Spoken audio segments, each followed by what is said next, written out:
Fit for Life Radio, episode number 127. Your hosts, Gary and Will. What is up? Today we're going to be talking about late night snacking. Snacking. And I guess late night's kind of relative. Well, let's talk after Really, dinner snacking. yeah, How about that? After dinner snacking. Denny. This is a big obstacle for people. Most of it's because, well, we're typically home then, right? Mm-hmm. And you've had our day. We've had stresses and victories and Everything. Angeries and Exhaustion. I mean, we've had it all. So then, food ends up being like a vice for a lot of that. So it's a combination. Food feels good. Yeah, we're at home.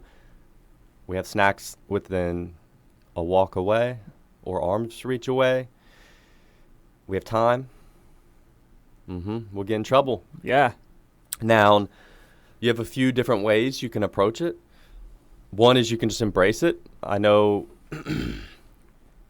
for me, I enjoy because I'm able to relax, watch stupid TV, munch away. All your trash TV. Yeah. And, it's enjoy. So it's an experience. That's a benefit of when we talk about journaling, tracking calories, macros, whatever, is, you then know you're aware of your overall intake, what you're trying to do, and then you can create a framework that you enjoy, right? So you can embrace, say you want to do some snacking after dinner, then you just save a majority of your calories for that time and then find foods that can satisfy you while still fitting in your overall parameters. So in that regard, step one is you could just simply, embrace it. And again, like I said, we talked about before, you could have smaller meals during the day, have a lean protein and veggie dinner, and then know, cool, I have 600 calories. And I'm going to have my snacks. Yeah, to snack on. So, and then you could even ideally probably still try to pick foods that are lower calorie, higher volume, so you can have a lot to snack on. Yeah. That could be foods like plain popcorn. God, I love popcorn. You can eat a lot of popcorn. Dude, I mean, popcorn in the air popper? Yeah. Woo, boy.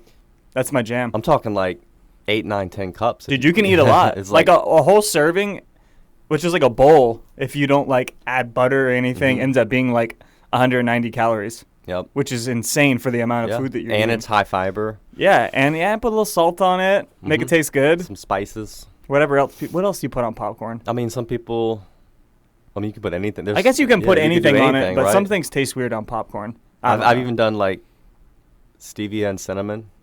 You could do if you spicy a cinnamon stuff, sugar you could do popcorn. spicy stuff. I've done some spicy stuff. Frank's Red Hot has a seasoning. Put that on there. Yep. Like buffalo popcorn. Anyways. You could probably do a little bit of Parmesan cheese. Or that, yeah. I know you're talking about, yeah. Powdery cheese with, Do you have Parmesan cheese in your house? Yeah. Okay. It's not something we buy very often. Or frozen cherries, frozen berries. It's another good one. Frozen or strawberries. I thought you meant on the popcorn. No. We're moving on. We're moving on from popcorn. So another good thing to snack on, frozen fruit or fresh fruit. Strawberries are another one that's very a cup is 40 calories. So you have a lot of those. You want to be careful. Typical things people often snack on is what gets them in trouble, like M&Ms. Chips. These are they're fats and carbs combined. So for one, they make you want to eat more. They're super rewarding to eat. Super rewarding, highly palatable, and super dense in calories. Because, again, when people think of foods like chips, they're not just carbs. No, it's the fats that potato, are with them. Exactly, which is carbs, but then they're fried. And they taste so good because they're fried potatoes. So those typical snacks are going to make it hard. Now, like we said, if you're on top of things, you can portion it out. Now, that's the difference of, say you save some calories for snacking after dinner while you watch TV. Say you save 500 calories. Yeah, if you want to have M&Ms, go for it. But, you measure out your portion and you're going to see 500 calories of M&Ms. Doesn't go very far. Maybe like half a cup. 500 calories of popcorn would be like 16 cups. You'll be regretting Maybe like a movie theater tub of popcorn. And again, but the catch is a movie theater tub of popcorn is laced in butter. Oh, yeah. Right? So now all of a sudden you go from being able to have like 12 cups of popcorn to like one or two. Like 1 or 2, yeah. So that's where, you may then and experiment, right? Do a night where, okay, you do reserve your 500 calories and you have M&Ms. Then do another night where you have strawberries. Yeah. Right? And realize, I got to have way more. 500 calories of strawberries. Yeah. It lasted, which is... it's a bucket. It's like 10 cups. Yeah, 10 cups of strawberries. So again... You'll see, this lasted way longer, right? Or, this was way full. Or maybe... Or I couldn't even eat 10 cups of strawberries. Maybe you meet in the middle. Maybe you have some strawberries and M&Ms, right? I mean, that's actually a really good idea. You're not limited to, like, one snack. Yeah. Make a little plate. If I was doing something like that, I'd go, like, and we talked about this very recently, like Greek yogurt with chocolate chips, right? Mm-hmm. So the chocolate chips can be dense, but it's just enough to add a little chocolate and texture and stuff. Yeah. But, so...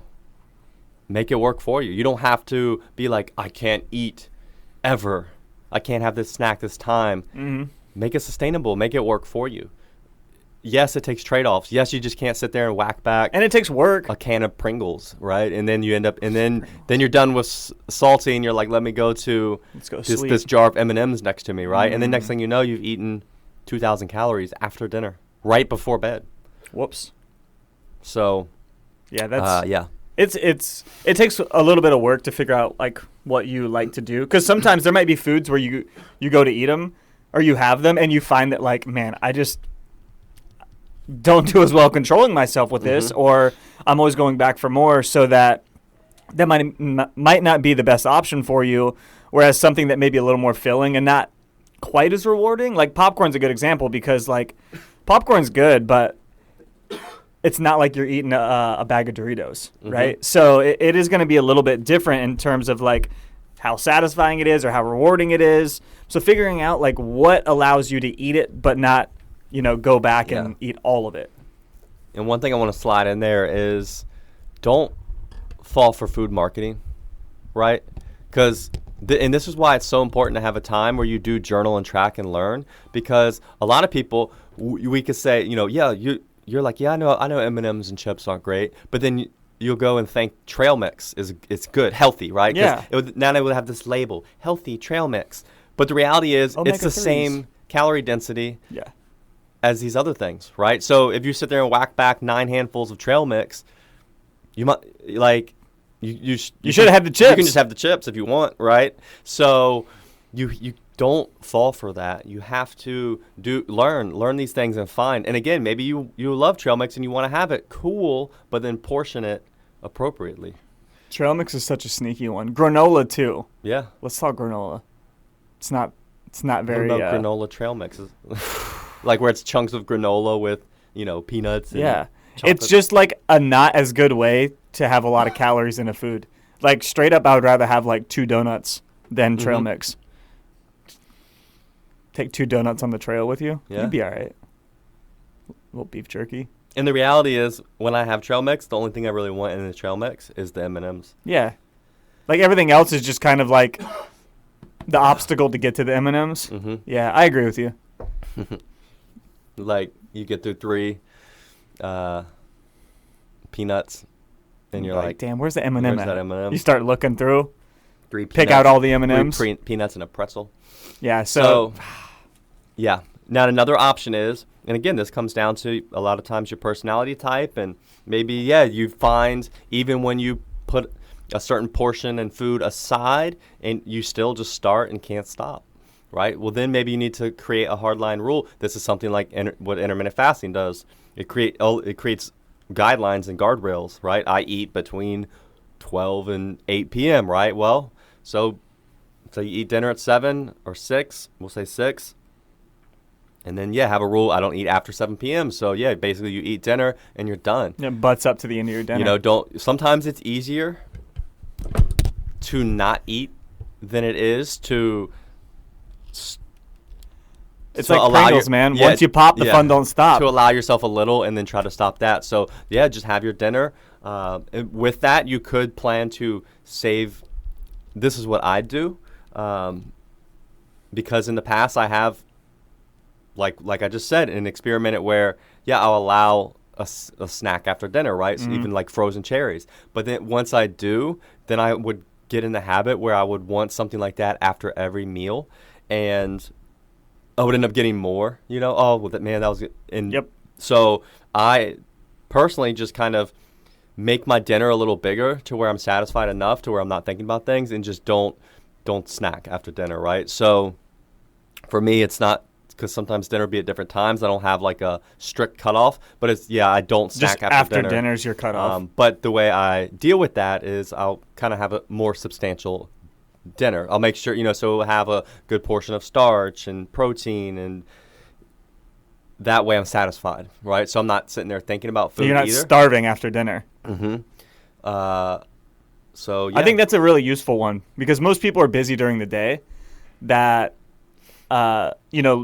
I guess backloading a lot of your calories towards the end of the day can be helpful. Like smaller breakfast, smaller lunch, and then just a bigger dinner. So when we have that idle time, later in the day, we're way less likely to go for snacks because you're just more full. Yeah.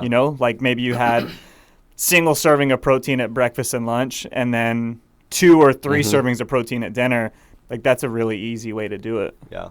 The other thing too is, for me, and not having snacky food in the house. Well, that's right? that's the biggest one. So ultimately, there's not much to snack on. What it always ends up being is if we have like gatherings and stuff at the house, and we get certain foods that that when you have people over, or people whatever, leave their Chips Ahoy behind. Then they're there, and then that's where I always learn. I'll end up kind of like grabbing them. Like I finish dinner, I'm putting dinner up. Maybe then you're putting something in the fridge, or you open a cabinet and I'm like, I didn't even know we had these. And then it's you just grab staring some. at you. So, food environment is another way. Big thing with handling late night snacking. What's your food environment, right? Yeah. Are you gonna try to discipline yourself, because that's not gonna work over time? Like we have limited willpower and discipline, and it's at night gonna be at its lowest because we've kind of expended it all day long. And you're tired, and you maybe had a stressful day, and it was emotional, and those cookies sound real good. So if you have a bunch of highly palatable foods, like you have cookies and chips and all this stuff, why are you going to go for blueberries if all of that is there? Yep. So it's just easier to craft your environment to where, like, okay, if I do want a snack, the only thing I have is blueberries or popcorn, and that's it. So then you're just way more likely to only go for those if you do decide you want a snack. Which are both, harder to fill up on or harder to overdo than, say, the chips are. And if you do overdo them, well, the calorie, Yeah, it's not as big of a hit as, because eating 500 calories of blueberries, it's really hard to do. Like, that's a lot of blueberries. And generally, you'll hit a limit where you're like, okay, I'm done.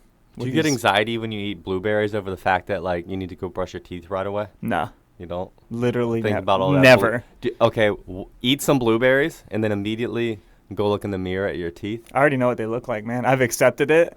I ate blueberries every day for like 6 years, and it's just part of me. Like, it's just like, but if I'm going out somewhere, I don't want blue lips. Right. Or do you get those skins too? Where it's like stuck on your teeth? Yeah, it just sticks right in the tooth. Whitney usually tells me if I have like blue or purple lips. So I try not to eat blueberries before I go to like public places. So far we have, as far as making late night snacking work, managing it. You can embrace it and plan for it. Yep, fit it into your day. You can control your food environment. You can control your meal timing and meal structure. And your meal size. So you see what we're getting at is, with all this stuff, there's no one answer. And if anyone ever tells you there is, they're selling you something. Go the other way. And it takes work. It takes experimenting. And it just depends on you and maybe you can't change your food environment, right? So you might need to create a rule and say, I'm just not eating past 7 p.m. And then work on sticking to that. If you know me, you know I'm always on the run, up early and home late, so having a 3-hour morning routine isn't really in the cards for me. What is in the cards is AG1. It's a fast way to get vitamins and minerals I need to perform. I first gave AG1 a try because I wanted a single solution that helps support my entire body by filling in nutrient gaps and simplifying my morning routine. Since drinking AG1 daily, I've always felt strong and energized and ready to attack the day. Not only does AG1 deliver my daily dose of vitamins, minerals, pre- and probiotics, and more, it's a powerful, healthy habit that's also powerfully simple. It's one scoop, mixed in water, once a day, and every day. I know that AG1 is giving my body high-quality nutrition. Every batch of AG1 goes through a rigorous testing process, so you know that it's safe. And AG1 ingredients are sourced for absorption, potency, and nutrition density. AG1 is a supplement that I trust to provide the support my body needs daily, and that's why I'm excited to welcome them as a new partner. Here is your chance to start every day this season with a gift to yourself. Try AG1 and get a free 1-year supply of vitamin D3K2 and 5 free AG1 travel packs with your first purchase exclusively at drinkag1.com/provengrit. That's drinkag1.com/provengrit. Check it out. If you know me, you know I'm always on the run, up early and home late, so having a 3-hour morning routine isn't really in the cards for me.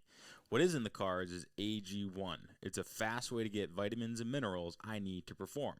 I first gave AG1 a try because I wanted a single solution that helps support my entire body by filling in nutrient gaps and simplifying my morning routine. Since drinking AG1 daily, I've always felt strong and energized and ready to attack the day. Not only does AG1 deliver my daily dose of vitamins, minerals, pre- and probiotics, and more, it's a powerful, healthy habit that's also powerfully simple. It's one scoop, mixed in water, once a day, and every day. I know that AG1 is giving my body high-quality nutrition. Every batch of AG1 goes through a rigorous testing process, so you know that it's safe. And AG1 ingredients are sourced for absorption, potency, and nutrition density. AG1 is a supplement that I trust to provide the support my body needs daily, and that's why I'm excited to welcome them as a new partner.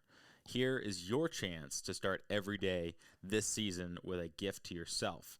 Try AG1 and get a free 1-year supply of vitamin D3K2 and 5 free AG1 travel packs with your first purchase exclusively at drinkag1.com/provengrit. That's drinkag1.com/provengrit. Check it out. Right? Because maybe you have a bunch of extra food because you have younger kids and they're growing and need the calories and it's convenient. So you can't not have it. Yeah, because if they're sitting there trying to grow and they need to eat tons of calories, like we just said, and all you have is blueberries, it might be kind of hard for them to eat enough, and they're going to be starving, right? You got to kind of look at your situation and see what you can make work. Yeah, and it is hard. And sometimes you'll fail, and it's okay. Yep, but that's why, having a phase of journaling, tracking is good. Like, the point of journaling and tracking isn't to perfectly do It's not to be perfect. It's to literally just bring awareness to these things and learn. Oh man, you know what? Yeah, Tuesday I went over 700 calories, right? You don't need to stress over the fact you went over 700 calories. In fact, it's a little win. It's a victory because you noticed you went way over. So then you can go back and look and figure out why. And be like, why did this happen? Oh, wait, yeah, we had these, this maybe extra food in the house that normally wasn't there, or you had a stressful day at work, and now you're noticing that you took it out on the cabinet, on the pantry, right? And start connecting dots to certain situations and learning these things. And then sometimes just being aware that you stress eat makes you easy to notice it before it happens again and go do something else. Mm-hmm. Take a cold shower. Take a cold shower. Go for a walk. Pet the dog. Always pet the dog, though, even if you're not stressed. But if you are stressed, especially. So that's, the answer is a lot of answers. The answer to most questions are it depends. Yeah. I'll tell you what the answer is not. The answer is not ignoring it and just mindlessly snacking away. Munching. All night long. all night long. All night long, which leads us to another simple answer. Go to bed. Just go to bed. Like, I can't tell you how many people we met with, and they're like, yeah, I struggle with late night snacking. What time do you eat dinner? 7. What time do you go to bed? 1 a.m. Are you like working? Like, what's the deal? Nah. No, I'm just up, like, playing video games and Scrolling on Instagram. And it's like, why don't you just go to bed? Just go to sleep, man. Because there's less time to eat if you're asleep. Exactly. Like, that's as simple as it can get. When you're sleeping, you can't be eating. Yeah. Well, let's hope not. So. Yeah, that is a simple one, and that goes back to, like, having a normal routine as well. Mm-hmm. Like, if you have a bedtime and a little more structure, it does make it a little bit easier. Because if you're mindlessly up and you're just don't have a routine, and one night you go to bed at 9 p.m., the next night you're up till 2, and that's just kind of how your life is, that's going to create even more chaos too. You know, there's not even any structure there, so you're way more likely to just eat whatever. Yeah. So that can be helpful too. So, yeah, don't be afraid to just go to bed. You're not going to miss anything. Mm-hmm. There's nothing happening. And getting in a consistent sleep routine, getting enough sleep, like that makes you less likely to crave stuff. Those highly palatable foods too. There's literally only benefits. Like your mama always said, staying up, nothing good happens after, whatever time. Let's say 9 p.m. now. Yeah, we'll say 9 p.m. now. When I was younger, it was like midnight, but now like nothing good happens past 9 p.m. I mean, when you're younger, it's like, car accidents and deaths and shootings. So, but now when you're an adult, it's like late night snackidents. Yeah. Can happen. Snacksidents. That is what can happen, though. And then they can happen. They can strike. What's your, if you had to have your go-to late night snack, what is it? So for me, it's like what works the best for you if you are going to have something? It's a combination of things. So for me, make a little platter. The thing that makes me just like gorge and could just eat forever, and I've learned this from when I will watch football and just gonna eat the whole time. I need is variety, right? So that's why to stick to kind of my main thing, I have less variety because I just notice less variety makes me control overall intake easier. Mm-hmm. Variety I could just keep going forever. So yeah, if I'm trying to snack away, I need in a perfect world, I would have some Teddy Grahams. Okay. Teddy Grahams for their texture, for their flavor, for their crunch. Yep. Then I would have some M&Ms. Okay. For like that chocolate density, that hit. But then eventually I need to cut that with something, So the Teddy Grahams would be something a little different, but it's like M&Ms, Teddy Grahams, something salty. So I guess if I had to pick, like salt and vinegar chips. Ooh, yeah. Salt and vinegar chips, Dude, Teddy Grahams, salt and vinegars, M&Ms, and then like sour gummy worms. This is like a table at a kid's birthday party. I know. Because then when I'm like, that's a whole different realm, right? Yeah. So if I'm full or just over all those other things, I can go to sour like that and that texture. That it completely changes, yeah. And I'm like, I'm good. Let me work through these. So as far as snacky foods, that would be it. Like sour gummy worms, salt and vinegar, any salt and vinegar type chip. It honestly could be like Pringles. It could be Lay's type. It could be almost any variety of that. And then like M&Ms if I'm going chocolate. And Teddy Grahams for that kind of like sweet, all that variety. Sweet like starchy type deal. No, I get what you're saying. I still feel like I'm missing something. That feels good.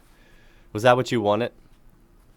I actually don't know what I wanted, but that filled exactly what I thought I needed. Yeah. See, I'm simpler than that. Like, I don't even need variety. I could literally just eat, like, one thing, and I'm, like, great. Like, an entire bag of chips. See, like, for the last time, so I snacked late night. I was at, we were down in OBX, and and it's, so my parents, they have a bunch of stuff. They have a beach house, and there's a bunch of stuff, right? Yeah, they have a whole pantry and everything, which we just don't have at home because I have no willpower. And I go in there, dude. They got kettle corn, right?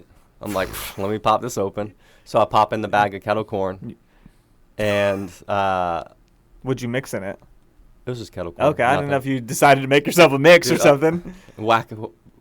Go through that, and then I'm like, Then I go open freezer. There's some ice cream, right? But then there's like a key lime, and so go through the key lime, which has almost like that sour tart. Yeah. But then it started to get I'm good with this.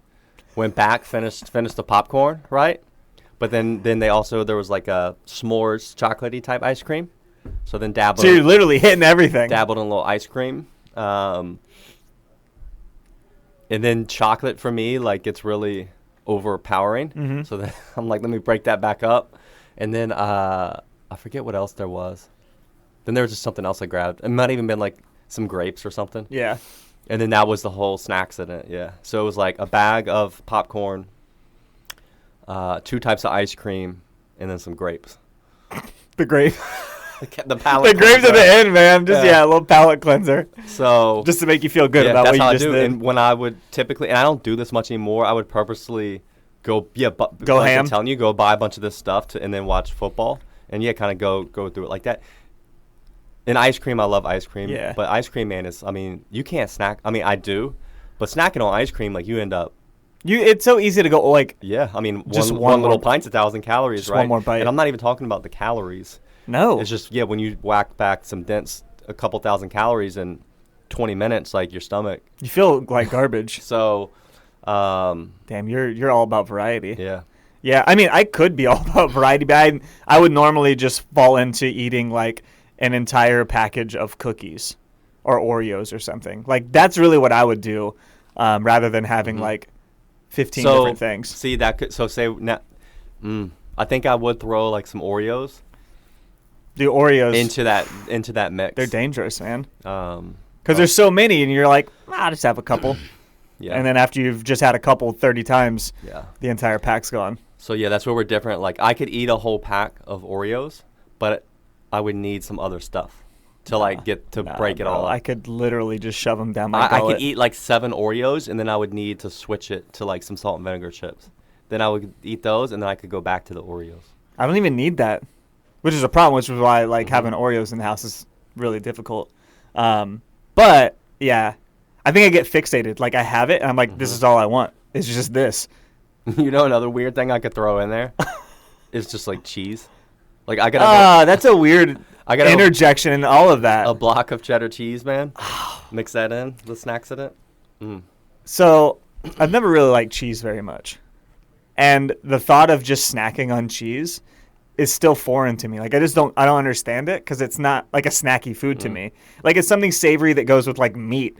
Nah, man. But that's it for me. Like, on a burger it's great, or on like pizza it's great, but by itself, I don't think it's redeeming at all. You don't know. Some sharp cheddar. I'll sit there. Sharp cheddar makes me want to die. Like a little paring knife? Is that what it's called? I think it's just a cheese knife. Oh yeah, paring knife. Yeah, the little guy. I can sit there with the block of cheese and the knife. No. And you in one move with the hand. Just that. You cut the slice, feed. You don't even need the other hand. All one hand. Hold the cheese. Cut the cheese. Cut the cheese. Eat the cheese. Boom. And just that cheese, and then break it up with some salt and vinegar chips. I could go back and forth on those two. So, there we are. Cheese. You see how it goes? I know a lot of people do like cheese as a snack, though. It's just not for me. I tried when I was a kid. I wanted to be cool and eat cheese. Like my brother would always just eat cheese out of the fridge, and I was like, I want to do that, and I would eat it and be like, God, I don't like this. Just wanted to be cool. Yeah. And I'm clearly. Yeah, you're a gamer, man. You can't be snacking on cheese. Cheese. Let it weigh you down. Cheese is heavy, man. Yeah. Clog you up. Your character. What's a game that people play, like Call of Duty? Is that a game? Hey, your character. You start slowing down. You start lagging. Yeah, man, that cheese.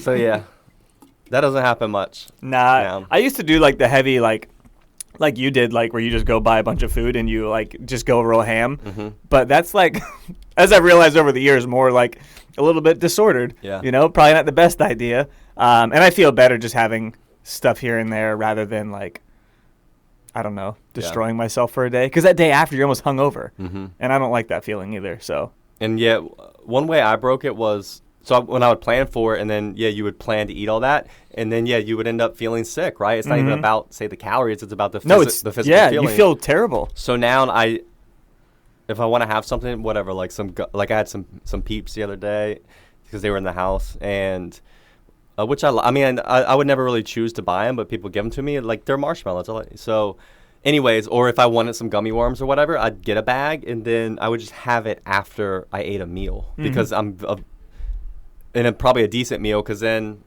you're not going to overeat it. I'm not going to overeat it, right? Or then really feel that urge to like eat it and then go eat 4 more bags. If you have it before dinner, though, all bets are off. Like, you're going to eat the whole thing, and then you get to dinner and you're like, I know I got to eat. I got to get my protein for the day, and I got to eat my meal, but you just crush 800 calories worth of gummy worms. Yep. Yeah. That's a good hard rule. Don't eat snacks before your meals. Yep. Or eat some substantial food beforehand, right? Have some protein, have some veggies, like get some nutrition. You sound like our parents right now. Then have a little snack. So they all used to say, don't spoil your dinner with dessert. So, and if I was dieting, I actually do better because then I have like guardrails of like, hey, these are my calories. This is what I'm sticking to. Yeah, dude, if you're not, it's harder. It's funny. I find it so much easier. Then if I wanted some gummy worms, I would just be like, I literally would just portion them out. And like 5 gummy worms. I have 400 calories today I can use, and I would have 400 calories of gummy worms and then be fine. Yep. Like when I have that kind of like those rules, it's way my easier. Brain works way better. If I would say just maintenance mode, normal, I'm not even, which is most of the time, that's when I get into trouble because I have no real like there's no rules, guardrails. Yeah. So I'm the same way. Like if I'm cutting, it's so much easier. Yeah. But maintaining or gaining it's hard to not just throw caution to the wind because there's no real hard rules. Yeah. So you still almost have to have the same mentality, but it's really hard. Yep. Yeah, I'm the same way. Well, hopefully that helps. Again, to wrap it up, a little check box. You have managing late night snacking. You can work with it. So have, awareness. Yeah, build it into your day. Build it into your day. You can control your environment. So the stuff that maybe you end up snacking on that you want to not snack on, don't bring it in your house. Don't have it. You can switch to, again, high volume, low calorie type foods. Your plain popcorn.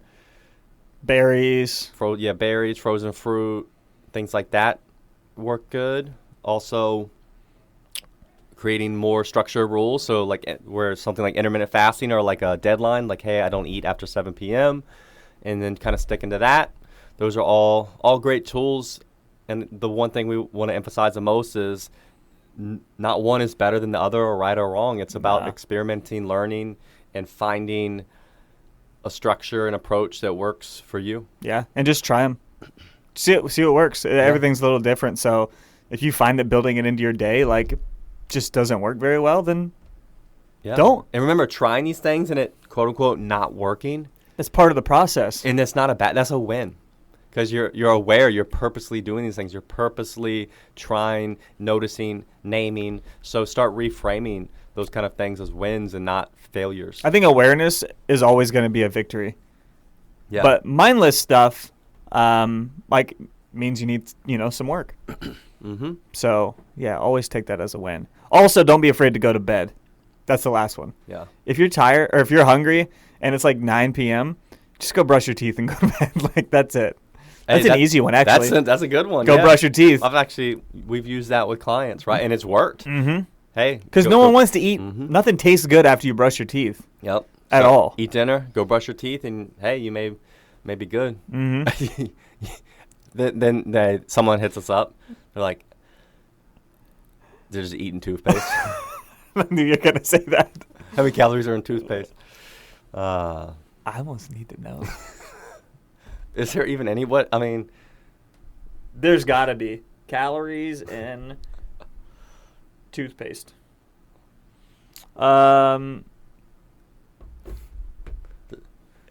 Typical toothpaste contains about 1 calorie per 100 grams. Not a lot of calories. Yeah. There's got to be. Can't go well, though. It can't go well. Well, you start eating toothpaste, that's going to start flying out the other end, man. I can feel it. It just would. All right. Well, we're not giving you any recommendation to eat toothpaste. No, please don't. But Brushing your teeth. Brushing your teeth can after be you eat. an easy one. Yep. It's almost like spraying your food with Windex. Just, All right. Thanks for listening. We will see you next time. As always, thanks for listening, guys. If you want to learn more, check us out at coastalfitnessva.com or garydeagle.com. We'll see you next time.